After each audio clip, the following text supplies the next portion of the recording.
बच्चों लोग, आप लोग कहाँ पढ़ रहे थे? अच्छा, आप लोग पढ़ रहे थे कि अगर कम से कम कितने फोर्स होने चाहिए जिससे कि कोई बॉडी इक्विलिब्रियम में आ जाए। तो कितने फोर्स होने चाहिए? कम से कम 3 फोर्स। लाइट है तो जनरेटर क्यों चल रहा है जी?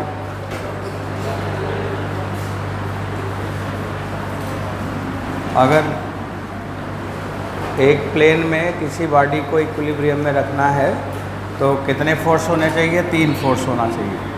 वही जहाँ पढ़ रहे थे, एक सवाल लगा लो तब आगे चलें। बच्चों, मैंने पिछले क्लास में यही पढ़ रहा था, minimum number of force in a plane. तो नंबर ऑफ फोर्स 3।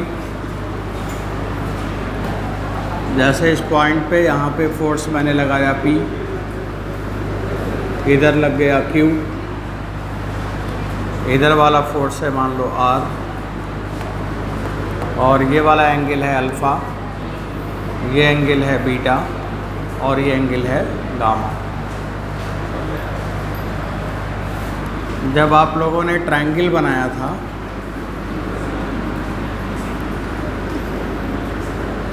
ये P हो गया, यहाँ पे Q हो गया, यहाँ पे R हो गया। तो बच्चों बताओ, जब ट्रायंगल बना था तो P के सामने एंगल कितना था? अल्फ़ा था कि pi minus alpha? Pi minus alpha रहा होगा। और Q के सामने पाई माइनस बीटा होगा। R के सामने पाई माइनस गामा। जब ट्रायंगल बनेगा तो देखो वो एंगल जो है ना वहाँ पे पाई माइनस अल्फ़ा होगा P के सामने। यही बनाया था आप लोगों ने। और मैंने लिखा था कि फॉर इक्विलिब्रियम में होने के लिए कोई थ्योरम लगाया था ना, कौन सा थ्योरम था? लामीज़ थ्योरम। तो फॉर इक्विलिब्रियम ओबे लामीज़ थ्योरम, लामी थ्योरम। बच्चों, ये लामी थ्योरम क्या है उसको लिखा जाए तो क्या लामी थ्योरम था? P अपान सामने का angle sine pi minus alpha, और Q अपान Q के सामने का angle pi minus beta, R अपान R के सामने का पाई माइनस गामा, है ना। और हम लोग पढ़ते हैं कि sine 180 minus alpha sine alpha ही होगा। तो आप लिख सकते हैं P upon sine alpha, Q upon sine beta, और R अपान साइन गामा। तो अगर ये तीन फोर्स लगे हैं और बॉडी को इक्विलिब्रियम में वो रख पाएगा, इक्विलिब्रिया मिलेगा, तो बच्चों इसको ओबे करेगा, P upon sine alpha, Q upon sine beta और R अपान साइन गामा को। यहाँ पे एक चीज़ और है कि अल्फ़ा, बीटा और गामा तीनों को सम करें तो कितना आना चाहिए? 360 डिग्री। तो देखो, जब आपको क्वेश्चन करना है तो एक चीज़ ये ध्यान रखना है कि तीनों का सम 360 होना चाहिए, और दूसरा ये ध्यान रखना है, बस यही इतनी बात है, अगर एक प्लेन है तो कम से कम कितने फोर्स चाहिए? 3। और अगर एक प्लेन ना हो, अलग अलग प्लेन हो, तब कम से कम कितने चाहिए? 4। ये याद रखना है। अगर एक प्लेन है तो कम से कम 3 चाहिए ट्रायंगल बनाने के लिए, और अगर अलग अलग प्लेन है तो वहाँ पे कम से कम कितना चाहिए? 4 चाहिए। तो ये क्वेश्चन आता है, दोनों में अंतर क्या है ध्यान रखना है। पेपर में ये रहेगा, अपने कॉपी में कहीं नोट कर सकते हैं कि for different plane minimum number of force must be 4। For different plane ऐसे लिखो, for different plane in equilibrium minimum number of force must be 4। अब देखो डिफरेंट प्लेन है तो 4 रखना है याद, और अगर कोप्लेनर है एक प्लेन है तो 3 रखना है। ये 2 सवाल पूछा जाता है। अब जैसे मैंने आपको इसको पढ़ा दिया तो आपको 3 याद है। एग्ज़ाम में आप ध्यान नहीं देते ना, जल्दी सवाल लगाना होता है, तो उसमें लिखा रहेगा डिफरेंट प्लेन और इसमें लिखा रहेगा इन प्लेन। अब इन और डिफरेंट देखना है बस, तो उसमें डिफरेंट कहीं लिखा है और इसमें इन लिखा है। इन लिखा है तो 3 फोर्स हो गए और डिफरेंट लिखा है तो 4। ये नज़दीक वाला क्वेश्चन हो गया ना, यही है आपके एग्ज़ाम का क्वेश्चन। इतना नज़दीक में वो ला के आपसे पूछता है, थोड़ा सा गलती हो गया तो गलत हो गया। तो यही सब ऐसे ही सवाल पे फोकस करना है। तो बच्चों अब ये तो हो ही गया, एक सवाल आप लगा लीजिए, बस हो गया। Problem number 1,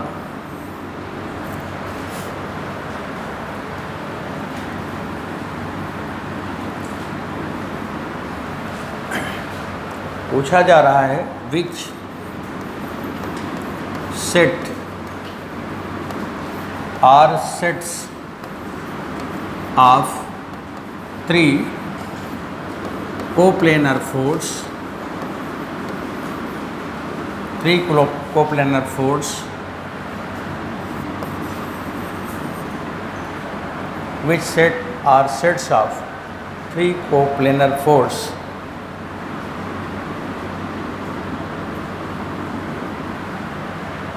which set are sets of 3 coplanar force body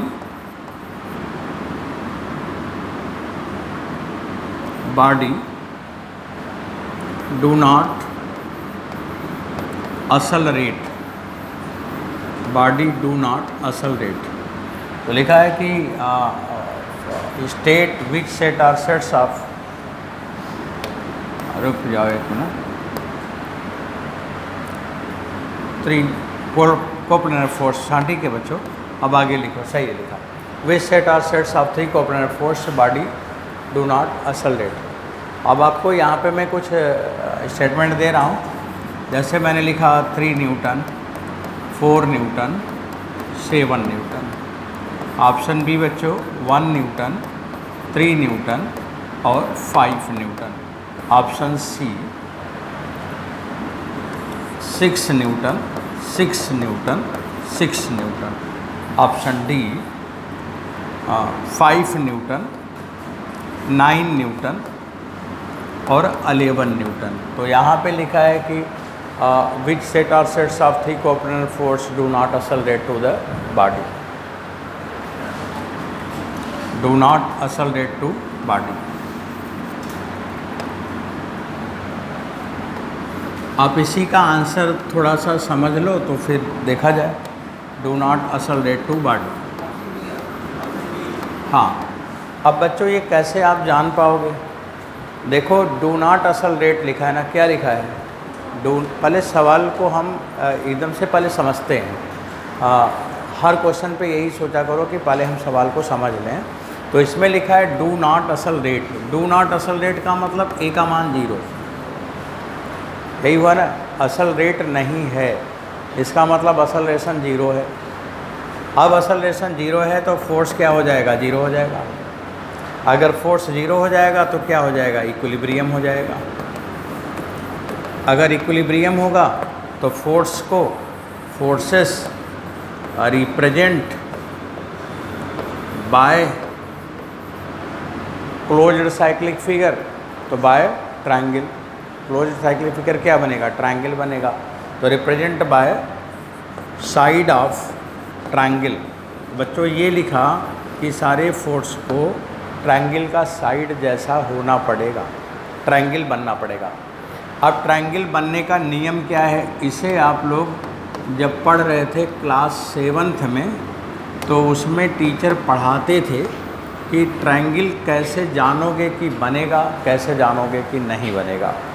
तो उसमें लिखा हुआ है किताब में कि 2 छोटी भुजाओं का सम,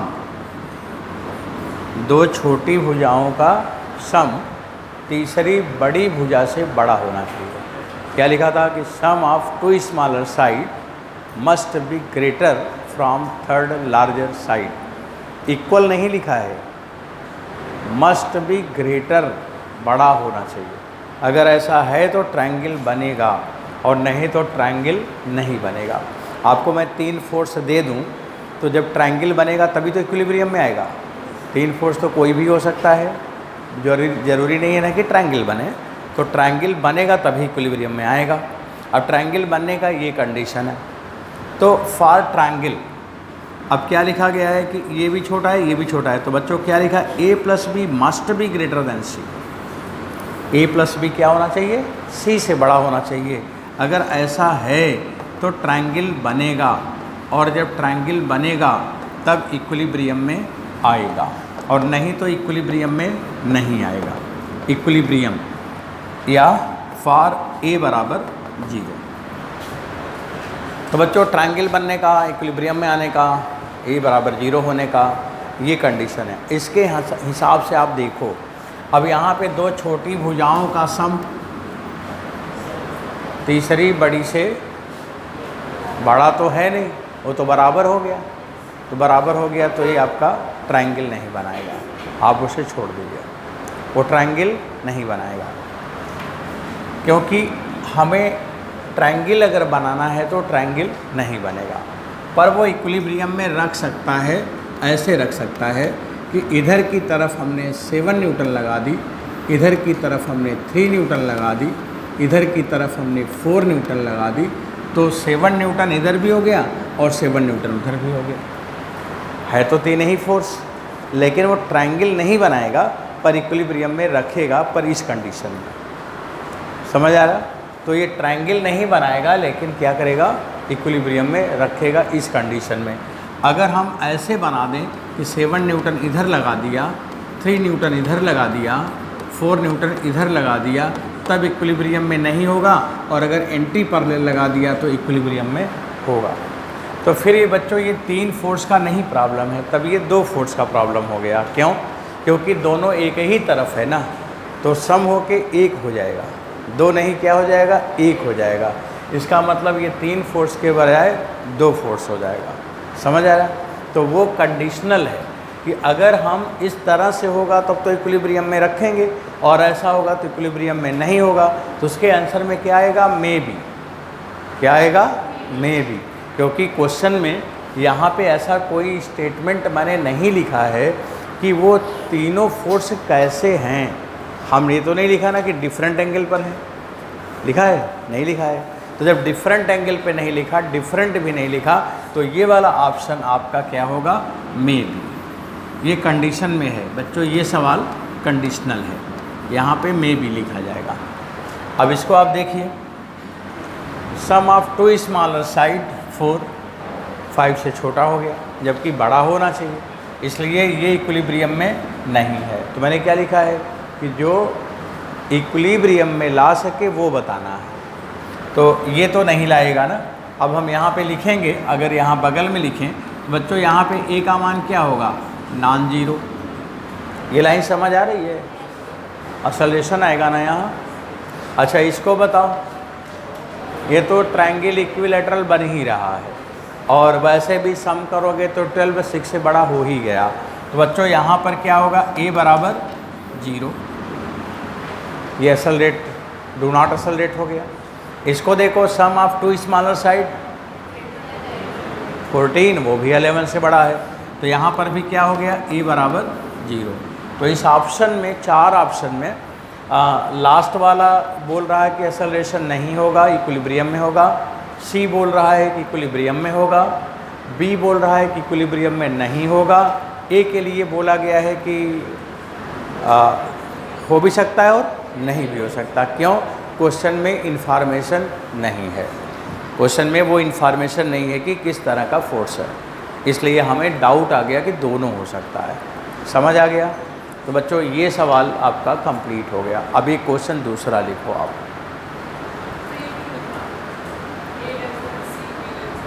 इसमें लिखा ना कि sum of two smaller side, मतलब 2 छोटे साइड। तो दो छोटे साइड में एक फिर बड़ा होगा।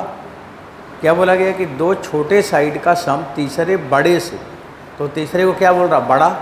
इसका मतलब सी बड़ा है, ए और बी दोनों उससे छोटा है।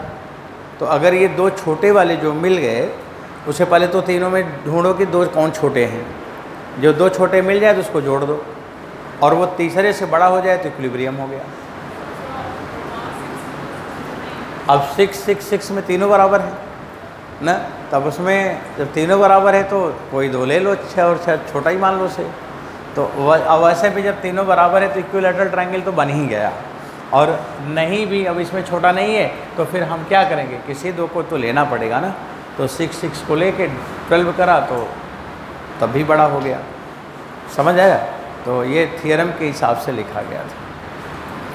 तो बच्चों मैं अब आगे क्या बढ़ा सकूँगा? सब ठीक चल रहा है। तो काइनेमेटिक्स से शुरू करना है, लेकिन एक सवाल और लगा ले तब।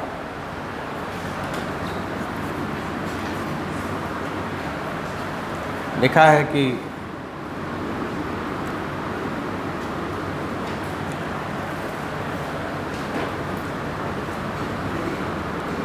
कि under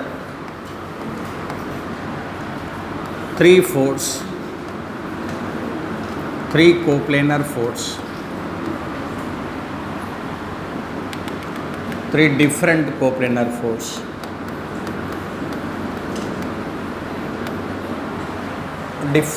different coplanar force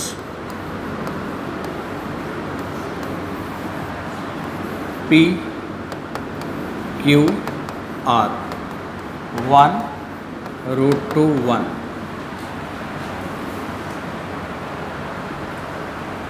body in equilibrium,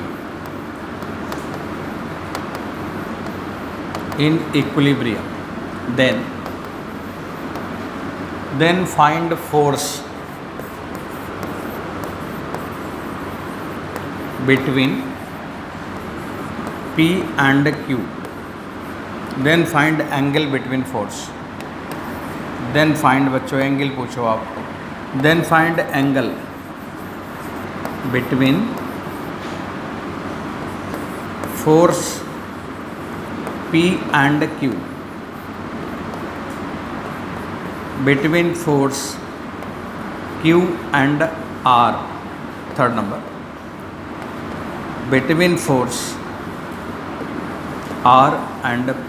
तो बच्चों सवाल लिखा है कि अगर P Q R का रेशियो 1√2 है और इस रेशियो वाले फोर्स से बॉडी इक्विलिब्रियम में जा चुका है, तो बताओ फोर्स P और Q के बीच का एंगल क्या होगा, फोर्स Q और R के बीच का एंगल क्या होगा। ऐसे ही पूछा है R और P के बीच का एंगल क्या होगा।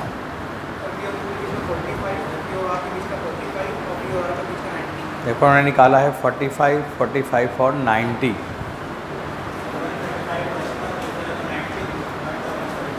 इन्होंने निकाला है 135, 90 और 135। तो इनका आंसर सही है 135 वाला, क्योंकि तीनों का सम 360 होना चाहिए। आप तीनों का सम करेंगे तो 360 नहीं हो रहा होगा। तो उन्होंने अपना समझ के बता दिया।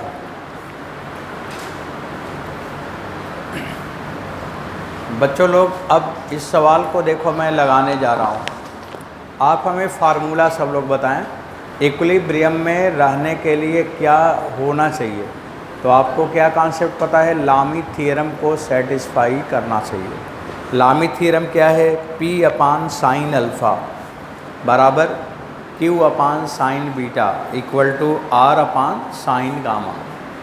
अब वो P अपान साइन अल्फ़ा है तो हम उसे साइन अल्फ़ा अपान P भी लिख सकते हैं। तो यहाँ पे हम लिखेंगे बच्चों सलूशन। एग्ज़ाम में आप हैं तो आपके तुरंत दिमाग में आएगा कि लामी थ्योरम लगाना है, और अगर एंगल निकालना है तो एंगल को ऊपर लिख लो, फोर्स निकालना होगा तो फोर्स को ऊपर रख लो। अब एंगल निकालना है तो sine alpha upon P, sign beta अपान Q और साइन गामा अपान R। ये फार्मूला में मैंने रखा। अब बच्चों आप आगे बढ़ो। साइन अल्फ़ा अपान P का मान 1 है, देखो रेशियो देखो, पी क्यू आर दिया है ना। अब आगे बताना, साइन बीटा का मान √2 है। आगे बताना, साइन गामा का मान 1 है। देखो साइन की कोई भी वैल्यू 1 से बड़ा नहीं होता, और यहाँ पे √2 1 से बड़ा है।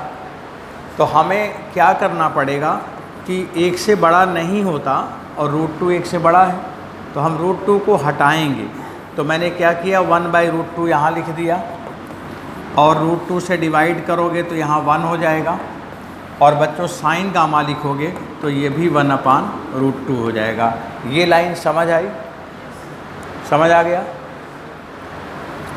अब ये बच्चों अल्फ़ा का मान, अगर साइन अल्फ़ा की बात हम लोग लिख रहे हैं कि 1/√2 है, तो साइन अल्फ़ा 1/√2, तो इसमें देखो अल्फ़ा की 2 वैल्यू होगी, 45 डिग्री भी होगी और 135 डिग्री भी होगी। तो साइन 45 का भी मान 1/√2 होता है और 135 का मान भी 1/√2 होता है। इसके बाद 1/√2 अब किसी दूसरे एंगल का नहीं होता, 2 ही एंगल का होता है। अब अगर यहाँ पे हम लिखेंगे साइन बीटा बराबर 1, तो यहाँ पे बच्चों फिर बीटा का मान 90 बस एक ही होता है। और साइन गामा 1/√2, तो फिर यहाँ पे हम गामा की वैल्यू फिर 2 पाएंगे, 45 पाएंगे और 135 भी पाएंगे। अब देखो ये भी सेट पॉसिबल है, और यहाँ पे एक बार और 90 लिख दूँ तो उधर वाला भी सेट पॉसिबल है, दोनों पॉसिबल है। हमें समझना है कि कौन हमारा आंसर सही होगा। तो उसके लिए बच्चों ये भी ध्यान रखना है कि ऐसे जो 3 एंगल हैं, इन तीनों एंगल का सम क्या होना चाहिए, 360 डिग्री होना चाहिए। अगर हम तीनों को सम करेंगे तो 360 नहीं हो रहा है, इन तीनों को सम करेंगे तो 360 हो रहा है। तो ऑप्शन में क्या हो गया, अल्फ़ा, बीटा और गामा, ये सब हो गया। अब देखो, अब हम अपना आंसर को भी लिखेंगे। अपना आंसर कैसे लिखेंगे, इन लोगों ने जो निकाला है, तो बच्चों आप ऐसे लिखोगे ना, यहाँ पे P है, यहाँ पे Q है, यहाँ पे R है।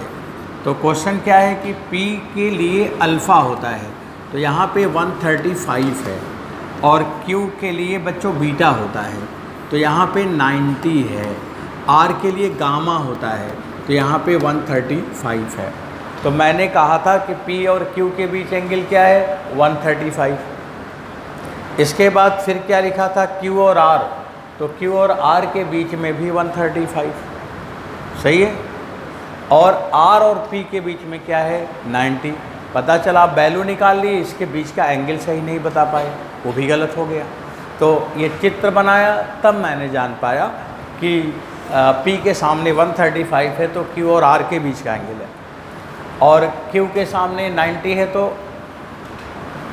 Q और P के बीच का एंगल है।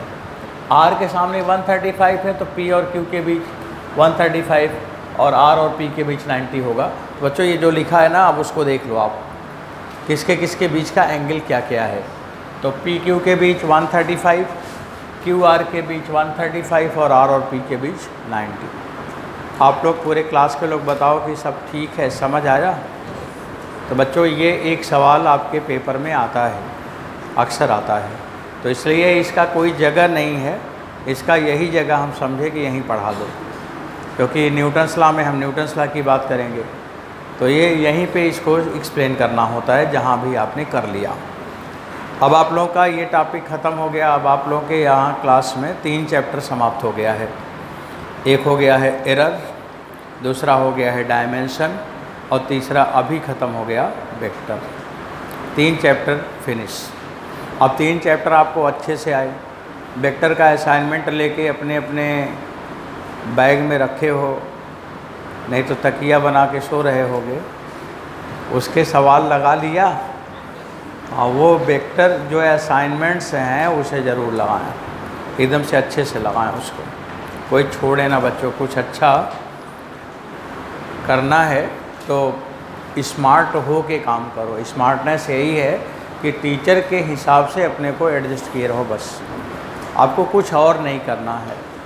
कम पढ़ के बेहतर रिजल्ट लाना है, तो इसके लिए आप फॉलो करें, जो चीज़ें हो रहा उसे करें। आपको मैंने कहा था ना कि हर दिन 30 सवाल लगाना है, लगा ही रहे होंगे, किसी दिन रजिस्टर मंगवाएंगे बोलेंगे कि अपना झोला में सब लेके आओ, ज़रा हम डेट वाइज चेक करेंगे कि 30-30 सवाल पर डे हुआ है कि नहीं हुआ है।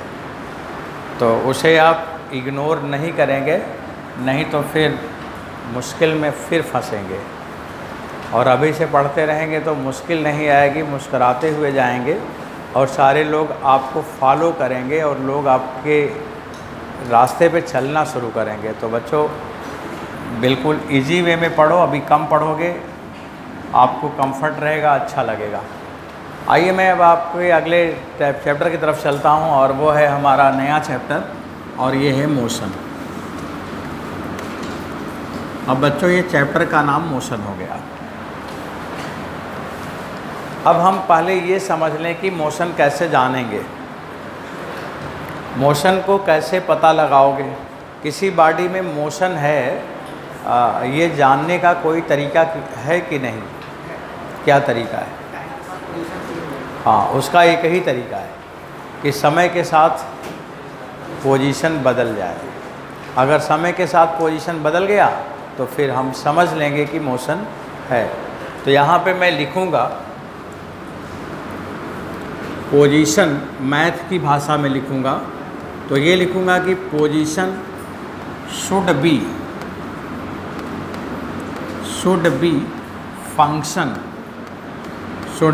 Function of time. मतलब पोजीशन टाइम का फंक्शन हो।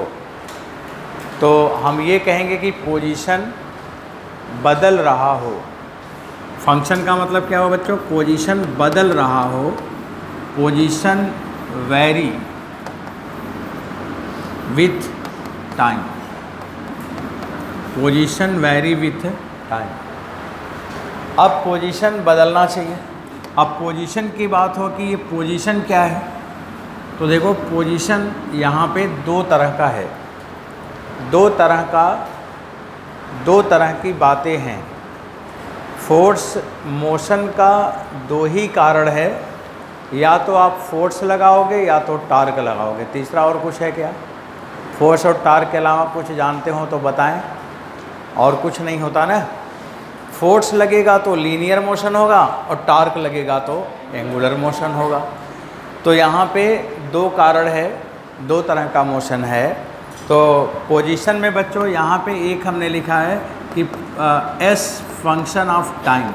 तो ये वाला मोशन कौन सा मोशन हो जाएगा? लीनियर। अगर ऐसा लिखा जाए तो लीनियर मोशन है। और अगर एंगल बच्चों समय के साथ बदले तो यहाँ पे एंगल बदल रहा है तो ये मोशन कौन सा हो जाएगा? एंगुलर मोशन हो जाएगा। अब थीटा टाइम के साथ बदल रहा हो या तो पोजीशन टाइम के साथ बदल रहा हो। जैसे मान लो यहाँ पे ऑब्जर्वर खड़ा है, ऑब्जर्वर स्टेशनरी ऑब्जर्वर है और ये बॉडी इधर जा रही है। तो अभी यस बराबर 0 है, लेकिन जैस और टी बराबर 0 है। अब यहाँ पे मान लो कि ये बॉडी आ गया, अब आ गया तो एट टी हो गया और यहाँ पे एस कुछ डिस्टेंस हो गया और यस बराबर मान लो S1 हो गया। तो यहाँ पे आपको दिख रहा है ना कि ये देखो धीरे धीरे इसका लोकेशन समय के साथ बदल रहा है। तो हम क्या समझेंगे कि इसमें मोशन है। इसी तरह से यहाँ पर भी है। जैसे मान लो बच्चों कि कोई एक बॉडी यहाँ पे था t बराबर 0 पे और थोड़ी देर बाद यहाँ पे आ गया एट t पर, तो ये भी कुछ एंगल घूम लिया। तो इसका एंगल कैसे बदल रहा है? समय के साथ। जैसे जैसे टाइम बढ़ता जाएगा एंगल भी बढ़ता जाएगा, जैसे जैसे टाइम बढ़ता जाएगा पोजीशन भी बदलता जाएगा। तो ये मोशन हो गया एंगुलर और ये हो गया लीनियर। ऑब्जर्वर हम लोग यहाँ पे लगा देते हैं। ऑब्जर्वर का होना बहुत ज़रूरी है। जब भी मोशन, जहाँ भी मोशन टर्म आए तो समझ लो कि सबसे पहले दिमाग में आना चाहिए कि कौन देख रहा है। मोशन की बात जहाँ पे आए तो सबसे पहले मन में क्या आना चाहिए कि कौन देख रहा है। अगर सवाल में नहीं लिखा है कि कौन देख रहा है, तब अपने से मान लेना चाहिए कि कोई आदमी रुक कर देख रहा है। जैसे ही हम मानते हैं तो चीज़ें सही होने लगती है। ऑब्जर्वर का होना बहुत ज़रूरी है। अब बच्चों मोशन को हमने ऐसे समझ पाया। अब थोड़ा फिर आगे बढ़ते हैं।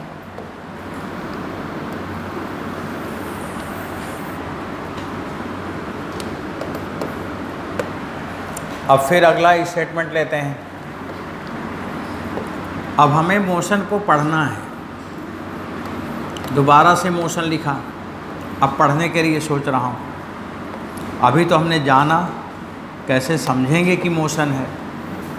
अब यहाँ पे बच्चों मोशन आपको पढ़ना है। जैसे कोई बॉडी का मोशन है, कोई बॉडी चल रहा है, तो दो तरह से हम स्टडी करेंगे। एक हम पढ़ेंगे, मोशन तो पढ़ना है, लेकिन ऐसा होगा कि इसमें मोशन क्यों हो रहा है उसकी ज़रूरत नहीं पड़ेगी। तो क्या लिखा है बच्चों? मोशन विदाउट काज, मोशन विदाउट काज, ये लिखा है। तो इसमें लिखा है कि मोशन विदाउट काज।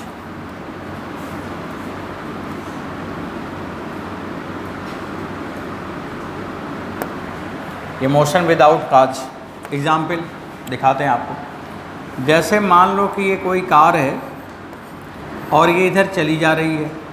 मैंने बोला कि मान लो 4 मीटर पर सेकंड से जा रही है। बच्चों मैंने आपसे एक सवाल पूछा कि बताओ भाई डिस्टेंस कवर्ड इन 2 सेकंड।